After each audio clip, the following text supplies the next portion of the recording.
আজ আমি বলবো গ্রামীণ যুবকদের জন্য 5টি ভবিষ্যৎমুখী ব্যবসা আইডিয়া। গ্রামে থাকেন বলে কি বড় স্বপ্ন দেখা যাবে না? এখন 2026 সালে এসে গ্রামীণ স্মার্ট যুবকেরাই সফলতার ক্ষেত্রে সবার আগে এগিয়ে যাবে। আজ আমি দেখাবো 5টি ভবিষ্যৎমুখী ব্যবসার আইডিয়া, যেগুলো আগামী 5 বছরে অনেক বড় হওয়ার সম্ভাবনা আছে। কেন ভবিষ্যৎমুখী ব্যবসা আইডিয়া দরকার? শুধু ঐতিহ্যবাহী কৃষি নয়, চাহিদা, যোগান এবং বাজারের হিসাব করে আগামী দিনের ব্যবসার আইডিয়া বের করতে হবে। যার মধ্যে আমি প্রথমে লিখেছি সোলার এনার্জি সার্ভিস।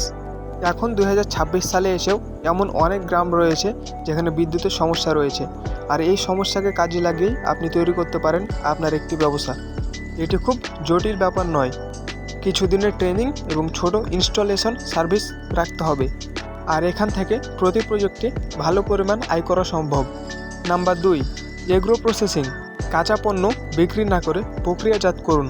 আচার, শুকনো মরিচ, মুড়ি, সরিষার তেল প্যাকেটজাত করে বাজারে বিক্রি করুন, কারণ বর্তমান সময়ে প্যাকেটজাত পণ্যের দাম অনেক গুণে বেড়ে যাচ্ছে, আর এখান থেকে নিজস্ব ব্র্যান্ড তৈরি করারও সম্ভাবনা থাকে। নাম্বার 3, স্মার্ট সবজি চাষ। অফ সিজনে সবজি উৎপাদন, ড্রিপ সেচ, পলিথিন টানেল এগুলো ব্যবহার করে উৎপাদন করা যায় এবং কম জমিতে বেশি পরিমাণ উৎপাদন করা যায়, আর যেগুলোর দাম অফ সিজনে অনেক গুণে বেশি থাকে। নাম্বার 4, অনলাইন প্রোডাক্ট বিক্রি।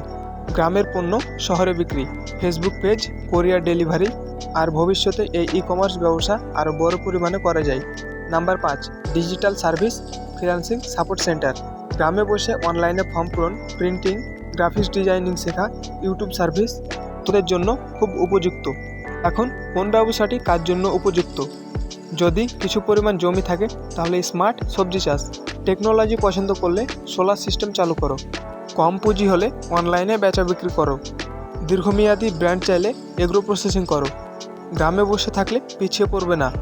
ভবিষ্যৎ সফলতা তাদের যারা এখন থেকে প্রস্তুতি নিচ্ছে। তাই কমেন্টে লিখুন আপনি কোন ব্যবসাটি করতে চান।